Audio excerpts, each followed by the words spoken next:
Latch the windows, lock the doors, and put the kids to bed. It's time for another episode of Tales from the Garage.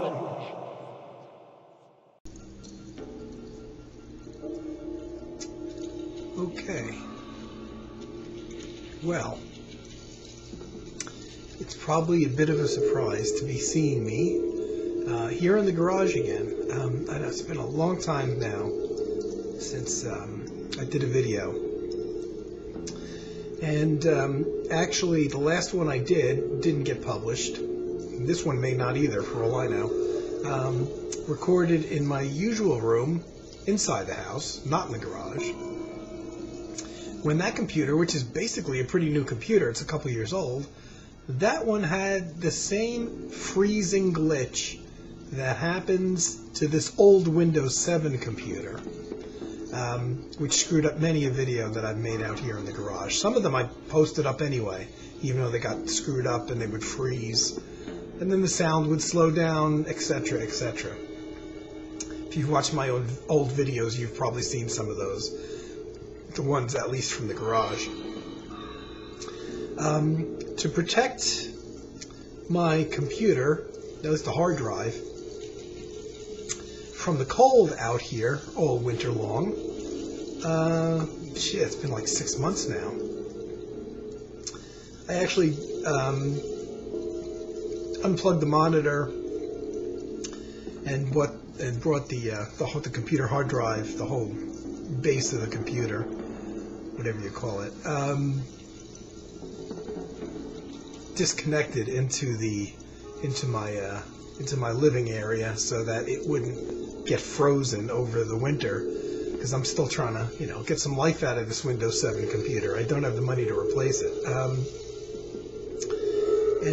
Just today on a whim, I decided, well, hey, it's late May. The weather's gotten as hot as the low 80s here. It's certainly warm enough to bring the computer out here again. And I wasn't sure if I was going to do any more videos out here, or even attempt on this computer, just because it freezes. I love coming out here, and when we don't have the cold weather, I spend hours out here, many hours, and it's been months since I've done that.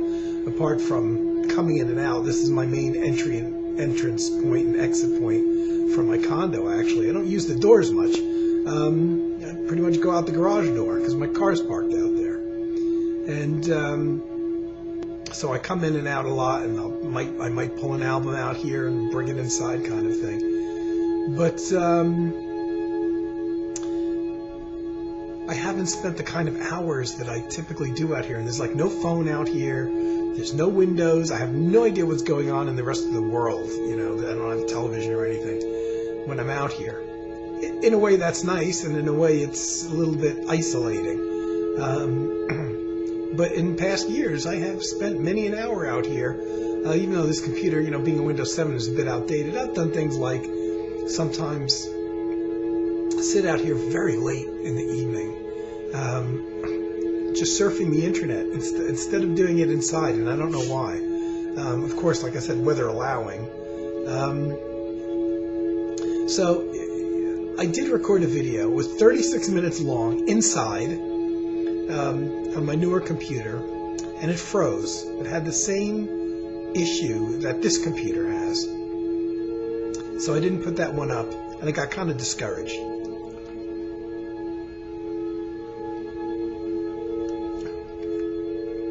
And then I actually had somebody leave a very nasty comment about me and my ramblings on one of my older videos. Pretty old one, too. Going back maybe 2 years. A year, whatever it was. And that discouraged me even more. But don't know why people bother. The comments are just going to get deleted, So anyway, I was going to do a video. That 36-minute video I did was about what I was listening to at that time. And I kind of stopped listening to everything that was my normal stuff and I pulled out a bunch of classical discs, and I still have them inside, actually. A pile of classical discs I listen to. I might show them anyway. But I came up with a minorly interesting idea here, and that is, and what I'm going to do to prevent this one from running too long is I've got a stack of albums here, and I didn't even grab my CDs that fall into this category. And I thought when the video reaches a certain length, I'm just going to stop and then do a part 2 later on. So, you know, that the video won't run 45, 50 minutes, an hour, whatever.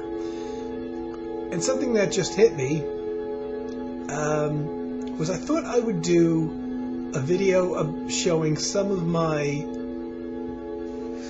favorite albums that are essentially duo albums, done by just two musicians, maybe with overdubbing, not necessarily live. That's not a qualification for me, but I just wanted to show some of my favorites, and not attempting to be all-inclusive. It was actually more the ones that kind of came to mind, or the ones that were in a stack or something, and I didn't even pull out. And I guess if, you know, as I go into part 2 or part 3, however long it takes, I'll show the CDs that fall into this category. I think all these albums I have on CD anyway, but like, it's just easier to show the vinyl because the images are bigger. I'm going to skip over the very first one because I have a subcategory. I'm going to start off with a real oddball choice here. From the early 80s, recorded July 1984. This is now I have it on CD. I have the vinyl. I bought it as a fairly new release. Probably came out early in 85. And it's an album that, so now 85, how many decades is that? I still haven't decided if I even like this album. But it's such an oddball. It's a David Torn solo album called Best Laid Plans. And I really can't do anything about the glare, can I? No. So it's David Torn on guitar, Jeffrey Gordon on percussion. And even though it doesn't say it anywhere, if you're familiar with David Torn's live performances, he's always used looping devices and things like that, so that you're generally not hearing two instruments necessarily. You're hearing maybe 3 or 4, 2 or 3 guitar parts going, and then with Jeffrey Gordon on percussion.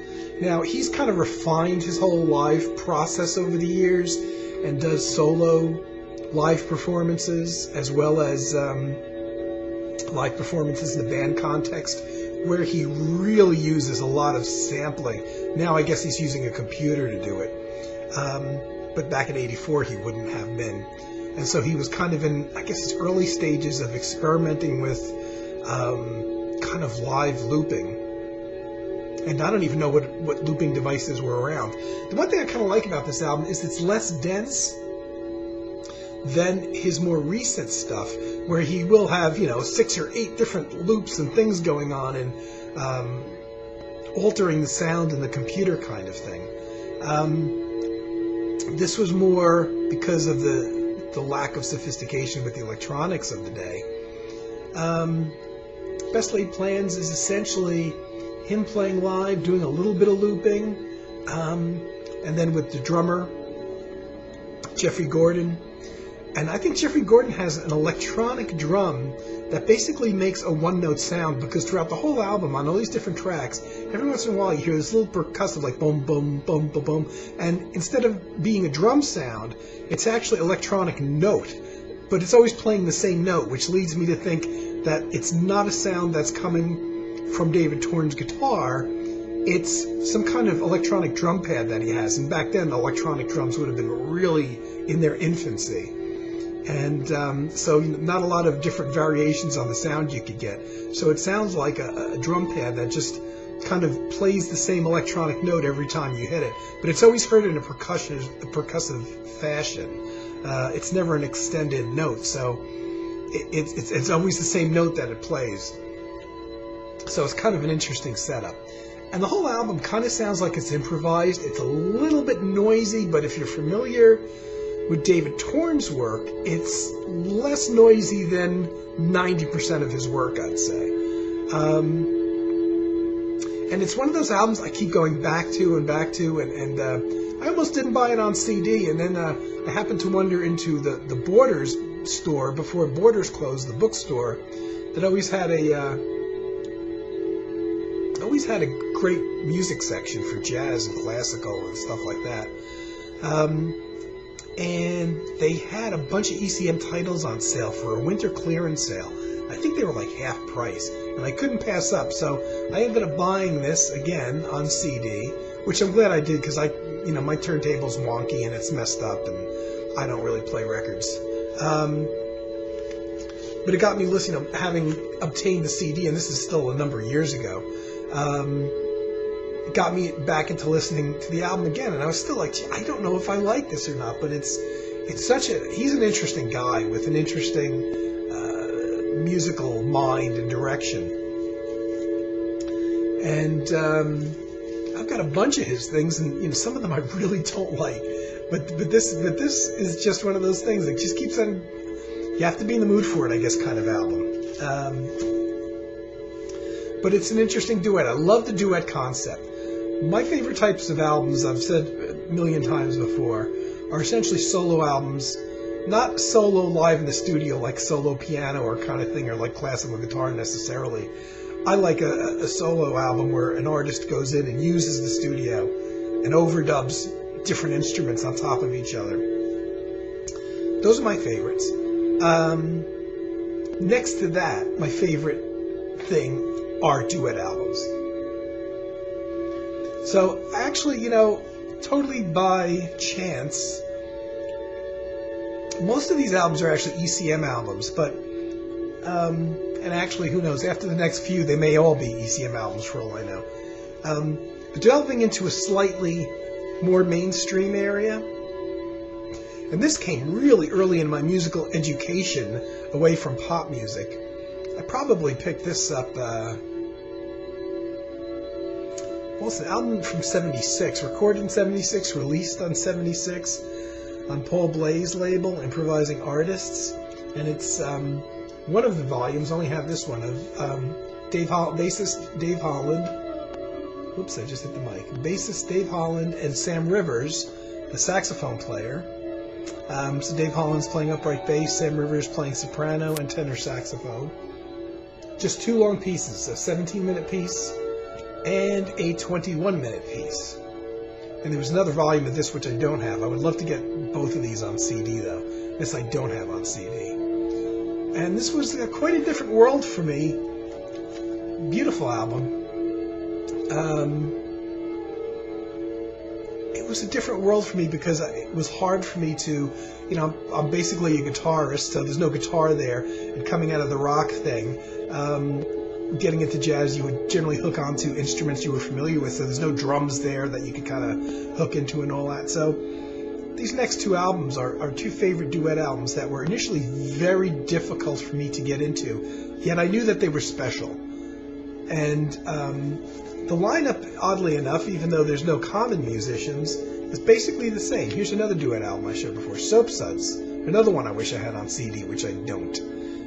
This is Ornette Coleman, who plays tenor saxophone and trumpet, in duet with Charlie Hayden on upright bass. So it's very closely tied in, really, to the Dave Holland and Sam Rivers in terms of musical direction. And it's just another one that I bought really early into getting into jazz or any music that was non-rock. And again, very quiet, which is really particularly why I would want this on CD, and I didn't, unfortunately, pick it up while it was in print. And it's, just again, upright bass and either saxophone or trumpet along with the upright bass. And this is, these first two albums that I'm showing, the Dave Holland, Sam Rivers, and this is essentially live in the studio. But this is very quiet music. You don't have any drums kind of making rattling noises, or like any chordal harmonic instruments like pianos or guitars. It was very intimate music. This is music that you really have to listen to. I wouldn't think to put it on as background music. It's the kind of music that when you really want to sit there and absorb music, as subtle as it is and everything, this is music that you pay attention to. Another one I love that I wish I had on CD. And really the last one for people that I guess might be associated with the more mainstream forms of jazz. I always considered this next release to almost be like the heavy metal of jazz in a way, because of its intensity. And it's duets, John Coltrane and Rashid Ali. On drums, Rashid Ali, and John Coltrane plays tenor saxophone and bells. And this was actually recorded in February 67, I think? Yeah, February 1967, right in Rudy Van Gelder's studio in Englewood Cliffs, New Jersey. This was actually Coltrane's last studio dates. And it's very intense. It's hard to listen to. This is an album you have to be in the mood for because it's so intense. It really is free jazz. There's a lot of squeaking and squawking and wild, loud saxophone playing. And the drums are all freeform, just really wild stuff. This I do have on CD. And the CD is particularly great because it has not only the 4 long tracks that are on the album, but some additional material recorded at the same sessions that ended up being put on a different album, a different vinyl album back in the day. Yeah, this is an interstellar space. I always kind of considered this to be like the heavy metal of jazz. Just really intense, it's free jazz. It's Rashid Ali is just battering the drums and Coltrane's just on fire. But you have to be in the mood for it, and there's no way that is certainly not background music. There's no doubt. No doubt as to that.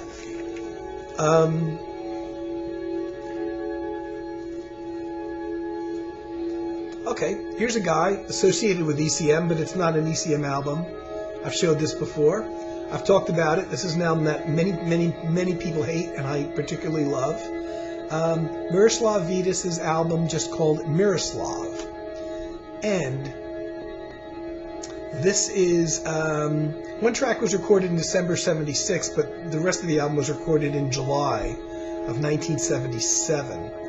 And what it is it's a series of duets with Miroslav Vidas playing upright bass, piano, electric piano, mini Moog synthesizer, and the ARP string ensemble. And on most of the tracks, Don Elias playing multiple percussion, drum kits, hand drums, all kinds of things. And on the one track recorded in December 76, there's a different percussionist playing percussion on just one track on the album. So it's a series of duets with the percussionist and with Miroslav Vidas doing a lot of overdubbing on keyboards and bass. Well, actually, not always a lot. On some tracks there might be just one keyboard and one bass part, and then others are much more intensive. It's a jammy album. There's a couple short compositions, and there's some longer tracks which maybe meander a bit, but that's exactly why I like it and exactly why a lot of people don't like it. You could kind of tell there were times when there was just a rhythmic foundation being set up by usually Don Elias, or maybe in one track the other percussionist. Armin Halburian is the name of the other percussionist who only plays on one track. But sometimes there's this rhythmic sequence set up, and you can tell that Miroslav is just like improvising like on an electric piano or something like that. But that's exactly what I like about it. And at times it's jammy, and maybe the music doesn't always go somewhere because it's not all composed. But that's pretty much exactly why I like it. And it's still an album that's under 40 minutes. It's like, I think, like 38 minutes or something like that. So you've got 6 tracks of 38 minutes, and none of them are outrageously long. But I love this album. I'm glad I picked this one up on CD while it was available, because I think the whole company that put it out is no longer around. But again, another duet album. I'm going to show one more. And one that I kind of forgot was a duet album in a way. And by somebody, I have two or three albums by Juan Martin, who's an acoustic guitarist, who I don't know a whole lot about. I only have a few albums by him. He composes mostly his own material. He sticks to nylon string and steel string acoustic guitars. Very tasteful. Doesn't do a whole lot. Doesn't do an intense amount of improvisation. He's more of a composer that writes pieces with vibes and feelings to them. But this is the first album I picked up by him, and this one, again, I missed out on the CD. It's out of print, called Painter and Sound, and it's a duet of Juan Martin's guitars and Mark Isham playing keyboards, soprano saxophone, and trumpet. So it's Juan Martin providing the guitars, and all the other instrumentation you hear comes from Mark Isham, who's certainly a known quantity here. A lot of keyboards, laying a nice background for the guitars, and also Mark playing soprano sax, which you don't hear him play a lot, as well as the trumpet, which is his primary instrument. But a lot of keyboards on here. This is a pretty album. This is an easy album to get into. Some might even kind of disparagingly call it New Age, but I don't really think it is, just because it's not intense or wild or fusion or anything like that. So I got through a bunch of them. I'm going to stop now because of the length. And again, I don't know if this recording has gone the way I've hoped it would. And, I'll pick up at a future time with some of the rest of the recordings, and probably some CDs as well. So hopefully, fingers crossed, this one comes out, and you'll actually see a new Tales from the Garage from me. Hope everybody's doing well. Thanks for watching, and I'll hopefully be back soon. Take care. Tune in next time for more Tales from the Garage.